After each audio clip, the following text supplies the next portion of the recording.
Arus balik di stasiun Kertapati, Palembang masih terjadi pada Minggu pagi hingga malam hari. Membludaknya penumpang banyak terjadi karena para pemudik yang ingin balik menghindari padatnya arus, serta masih banyak para pemudik yang akan masuk kerja pada hari Senin. Akibat banyaknya penumpang, PT KAI Drive 3 wilayah Sumatera bagian selatan memperpanjang jangka arus balik hingga tanggal 28 mendatang.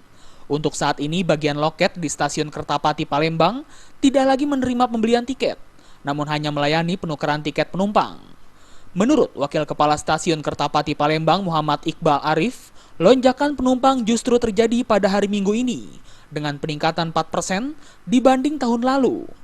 Kalau hari ini tempat duduk juga habis semua ya, semua tujuan ke Tanjung Karang maupun ke Lubulingga juga habis, hanya saja ada sedikit penurunan dari hari-hari sebelumnya. Tapi untuk ketersediaan tiket sampai tanggal 28, baik jurusan ke Kertapati maupun ke Lubulingga dan ke Tanjung Karang itu semuanya sudah habis. Setidaknya dari H-7 hingga H+7, tercatat 69.490 penumpang telah diangkut dari Palembang menuju Kabupaten Lubuk Linggau dan Provinsi Bandar Lampung. Dari Palembang, Sumatera Selatan, Yolanda dan Ardiansyah Nugraha melaporkan.